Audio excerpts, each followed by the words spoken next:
ഒതതെന്ന 3 ഹുറൂഫുകൾ നാവിൻ്റെ തലമേലെ മുൻപൽ മുരടിലായി ജോയിൻ്റെ. അസ്സലാമു അലൈക്കും വറഹ്മത്തുള്ളാഹി വബറകാതുഹു. തജ്വീദ് പഠനത്തിലെ ഏറ്റവും പ്രധാനമായി അക്ഷരങ്ങളുടെ മഖ്റജും സിഫത്തുമാണ് നമ്മൾ ശ്രദ്ധിക്കാറുള്ളത്. മഖ്റജ് എന്ന് പറയുമ്പോൾ നമുക്കറിയാം, അക്ഷരങ്ങൾ പുറപ്പെടുന്ന അക്ഷരങ്ങളുടെ ഉത്ഭവസ്ഥാനം, അത് ആ സ്ഥാനത്ത് നിന്ന് തന്നെയായിരിക്കണം അക്ഷരങ്ങൾ പുറപ്പെടേണ്ടത്. ഇപ്പോൾ ലാം പറയുമ്പോൾ ഉദാഹരണത്തിന് നാവിൻ്റെ തലയുടെ അരു,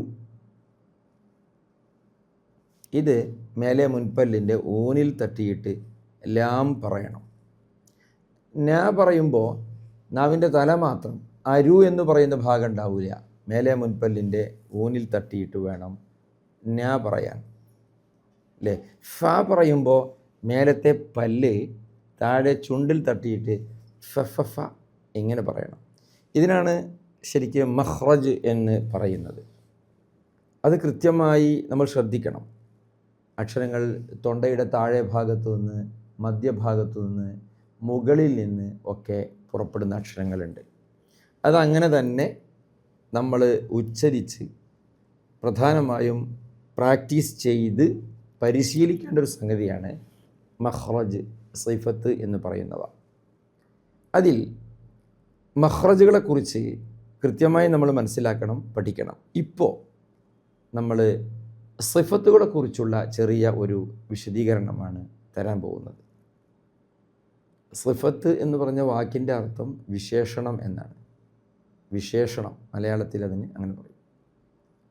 ഒരു മഖ്റജിൽ നിന്ന് ഒന്നിൽ കൂടുതൽ ഹർഫുകൾ വരുന്നുണ്ട്, അല്ലേ?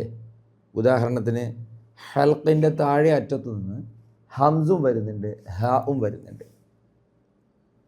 ഹൽക്കിൻ്റെ മധ്യഭാഗത്ത് നിന്ന് ഐനും വരുന്നുണ്ട്, ഹാവും വരുന്നുണ്ട്.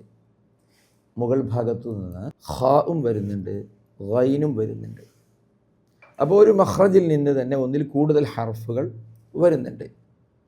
ഇങ്ങനെ ഒരു മഖ്റജിൽ നിന്ന് വരുന്ന രണ്ടക്ഷരങ്ങൾക്ക് വ്യത്യസ്ത ശബ്ദങ്ങൾ നൽകുന്നതിനാണ് സിഫത്ത് എന്ന് പറയുന്നത്. അല്ലെങ്കിൽ വ്യത്യസ്ത ശബ്ദങ്ങൾ ഉണ്ടാവുന്നത് സിഫത്ത് മാറുന്നത് മുഖേനയാണ് എന്നർത്ഥം. സിഫത്ത്, ഇതിനുള്ള സിഫത്ത് ആവൂല അതിനുണ്ടാവുക, ഹംസക്കുള്ള സിഫത്ത് ആവൂല ഹാഇനുണ്ടാവുക. അപ്പോൾ ഒരു മഖ്റജിൽ നിന്ന് വരുന്ന ഹംസും ഹാഉം രണ്ട് അക്ഷരങ്ങളായി മാറി. ഇതാണ് സിഫത്ത് എന്ന് പറയുന്നത് കൊണ്ട് ഉദ്ദേശിക്കുന്നത്. അറബി അക്ഷരങ്ങൾക്ക് മൊത്തത്തിൽ പറഞ്ഞാൽ ഒരുപാട് സിഫത്തുകളുണ്ട്. അതെല്ലാം കൂടെയൊന്നും നമ്മളിപ്പോൾ പറയുന്നില്ല. ഇപ്പോൾ വളരെ സിമ്പിളായ രണ്ട് സിഫത്തുകളെക്കുറിച്ചുള്ള പഠനമാണ്. അതുകൊണ്ട് സിഫത്തുകളെക്കുറിച്ച് കൃത്യമായി നമ്മൾ പഠിക്കണം, മനസ്സിലാക്കണം. സിഫത്ത് മാറിപ്പോയാലുള്ള അപകടാവസ്ഥ കൂടി നമ്മൾ മനസ്സിലാക്കണം. ഇപ്പോൾ നോക്കി, ഈ സ്ക്രീനിൽ കാണുന്നത് ത്വലാഖ് എന്നതാണ്. ത്വലാഖ് എന്ന് പറയുമ്പോൾ പിരിയുക, അല്ലേ? ഭർത്താവ് ഭാര്യയെ ത്വലാഖ് ചൊല്ലി എന്ന് പറഞ്ഞാൽ ഭാര്യയും അവരും തമ്മിൽ പിരിഞ്ഞു. അപ്പോൾ പിരിയുക, രണ്ടും രണ്ടാവുക എന്നതാണ് ഇവിടെ ത്വലാഖ് എന്നതുകൊണ്ട് ഉദ്ദേശിച്ചത്. ഈ അക്ഷരങ്ങൾ നോക്കി, ഒന്നാമത്തേത് തോ ആണ്, 2 ലാം, 3 അലിഫ്, 4 ഖാഫ്, പിരിയുക. എന്നാൽ ആ തോഇൻ്റെ സ്ഥാനത്ത് ഈ കാണുന്ന ത പറഞ്ഞാൽ, ഓർക്കണേ, തോഉം ടാഉം ഒരേ മഖ്റജിൽ നിന്നാണ് വരുന്നത്, ഒരേ മഖ്റജ്. ഒതതെന്ന 3 ഹുറൂഫുകൾ നാവിൻ്റെ തലമേലെ മുൻപൽ മുരടിലായി ജോയിൻ്റെ. അപ്പം നാവിൻ്റെ തല മേലെ മുൻപല്ലിൻ്റെ മുരടിൽ ജോയിൻ്റ് ആവുക, തട്ടുക. ഇതാണ് ത, തൊ, ദ, 3 ഹർഫുകൾ. അപ്പോൾ ത്വലാഖ് എന്ന് പറയുന്ന തോ പറയുന്ന അതേ സ്ഥാനത്ത് നിന്ന് ത പറഞ്ഞു. എന്നിട്ട് തലാഖ് എന്ന് പറഞ്ഞാലേ അതിൻ്റെ അർത്ഥം കൂടിച്ചേരുക എന്നുള്ളതാണ്. തമ്മിൽ ചേരുന്നതിനാണ് തലാഖ് എന്ന് പറയുക. ത്വലാഖ് എന്ന് പറഞ്ഞാൽ പിരിയുക എന്നാണ്. അപ്പോൾ ഒരു മഖ്റജിൽ നിന്ന് തന്നെ വരുന്ന ത്വലാഖും തലാഖും തമ്മിലുള്ള അർത്ഥവ്യത്യാസം നിങ്ങൾ ചിന്തിച്ചു നോക്കി. മഖ്റജ് മാറിയിട്ടുണ്ടോ? ഇല്ലല്ലോ. അക്ഷരത്തിൻ്റെ സിഫത്തല്ലേ മാറിയിട്ടുള്ളൂ. ഇപ്പോൾ വേറൊന്ന്, നമ്മൾ പരസ്പരം കണ്ടുമുട്ടുമ്പോൾ അസ്സലാമു അലൈക്കും എന്ന് സലാം പറയും. അസ്സലാമു അലൈക്കും. എന്നാൽ ആ ഐൻ പറയുന്ന അതേ മഖ്റജ് തന്നെയാണ് ഹാഇൻ്റെയും മഖ്റജ്. അതുപയോഗിച്ച് അസ്സലാമു അലൈക്കും എന്ന് പറയണോ? എന്ന് പറഞ്ഞാൽ സലാം മടക്കുമോ? മടക്കേണ്ടതുണ്ടോ?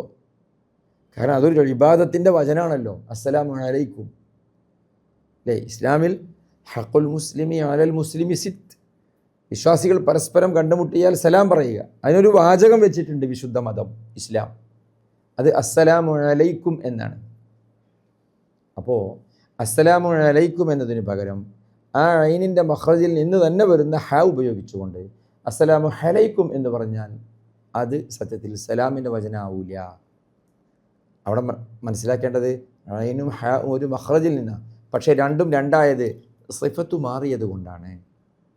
കൂടുതൽ ഉദാഹരണങ്ങൾ പറയേണ്ട ആവശ്യമില്ല, ഇതിൽ നിന്ന് തന്നെ കാര്യങ്ങൾ മനസ്സിലായിട്ടുണ്ടാവും. ചുരുക്കത്തിൽ അറബി അക്ഷരങ്ങൾ ഉച്ചരിക്കുമ്പോൾ, പ്രത്യേകിച്ച് ഖുർആൻ ദിക്റുകളൊക്കെ പറയുമ്പോൾ സിഫത്തും മഖ്റജും രണ്ടും വളരെ ശ്രദ്ധിച്ചുകൊണ്ട് തന്നെ ഉച്ചരിക്കുമ്പോഴാണ്, ഓതുമ്പോഴാണ്, ചൊല്ലുമ്പോഴാണ് അത് ആ ആയത്താവുന്നത്, ദിക്റാവുന്നത്. അവസാനമായി അക്ഷരങ്ങളുടെ ഉച്ചാരണം, മഖ്റജും സിഫത്തും നന്നായി ശ്രദ്ധിച്ചുകൊണ്ട് തന്നെ ഉച്ചരിച്ചു പഠിച്ചു പരിശീലിച്ച് ഖുർആൻ ഓതാനും ദിക്ർ ചൊല്ലാനും നമ്മൾ സമയം കണ്ടെത്തണം. പരിശീലിക്കാൻ വേണ്ടി സമയം നമ്മൾ കണ്ടെത്തണം.